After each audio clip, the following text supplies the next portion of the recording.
बांग्लादेश इस वक्त कट्टरपंथ के अंधेरे में डूबता जा रहा है। मोहम्मद यूनुस की अंतरिम सरकार कट्टरपंथी ताकतों के सामने घुटने टेक चुकी है। यूनुस सरकार वहां के आतंकियों से इस कदर खौफजदा है कि कट्टरवादी ताकतों को हिंसा फैलाने की खुली छूट दे रखी है। इसी डर की वजह से मोहम्मद यूनुस अल-कायदा के मोस्ट वांटेड को बरी करने की तैयारी में है।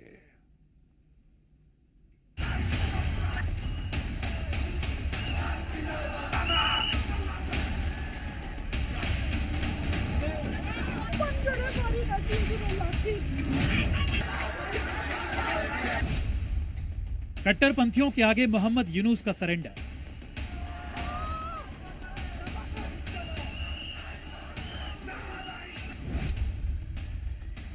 हिंदुओं पर यूनुस का दमन, कट्टरपंथियों को नमन।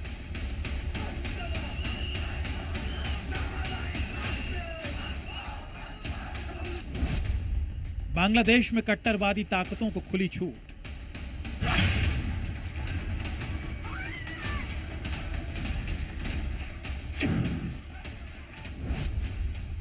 खूंखार कैदियों के सामने नतमस्तक बांग्लादेश सरकार।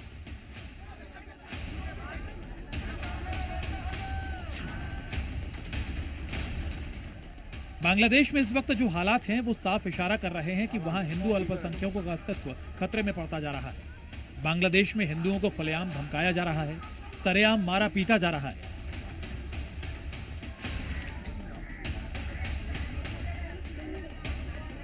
पड़ोसी देश में हिंदुओं पर जुल्म की इंतहा हो गई है और ये सब हो रहा है वहां की कट्टरवादी ताकतों के इशारे पर।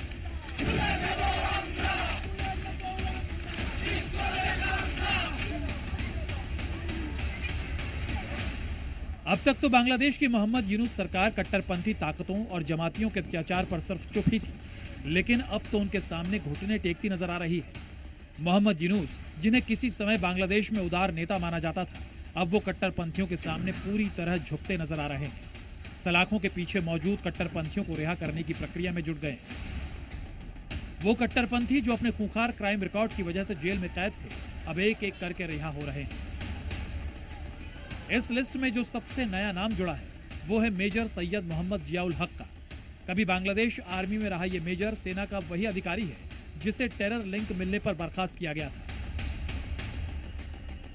जब से शेख हसीना की सरकार गई है उसके बाद से मोहम्मद यूनुस की अगुवाई वाली अंतरिम सरकार कट्टरवादी ताकतों, आतंकियों और चरमपंथी ग्रुप्स पर मेहरबान है।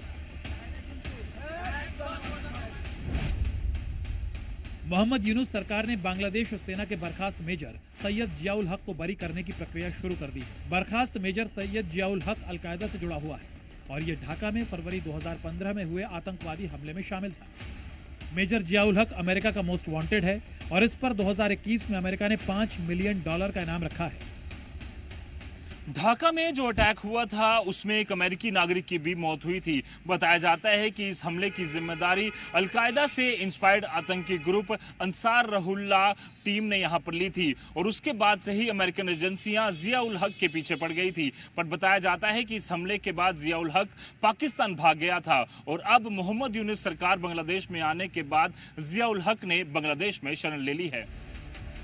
और फिर इसके बाद जियाउल हक ने सभी इल्जामों से बरी होने और मोस्ट वांटेड लिस्ट से हटाए जाने के लिए एप्लीकेशन दी।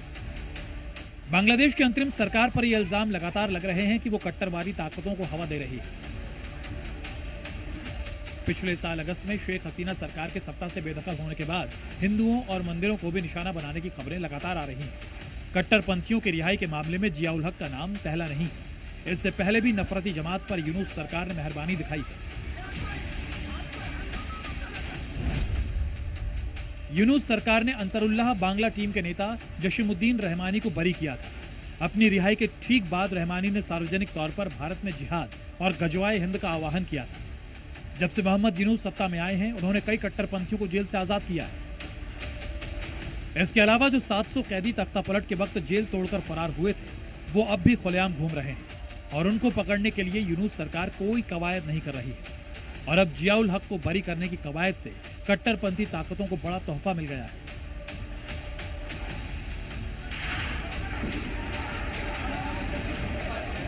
मोहम्मद यूनुस सरकार इन कट्टरपंथी ताकतों के सामने न केवल कमजोर नजर आ रही है, पर साथ ही साथ इन्हें खुली छूट भी दे रही है। मेजर सैयद मोहम्मद जियाउल हक को बांग्लादेशी प्रधानमंत्री शेख हसीना के हटाने के लिए तख्तापलट का मास्टरमाइंड भी बताया जाता है। बांग्लादेश कट्टरपंथ के दलदल में धंसता जा रहा है। हालात इतने बदतर हो चुके हैं कि वहां हिंदू होना अब एक गुनाह हो गया है। अल्पसंख्यकों को डराकर उनकी धार्मिक आजादी छीनी जा रही है। कट्टरपंथी ताकतें खुलेआम चुनौती दे रही हैं और बांग्लादेश की यूनुस सरकार सामाजिक ताने बाने को तहस नहस करने पर आमादा है। ब्यूरो रिपोर्ट, जी मीडिया।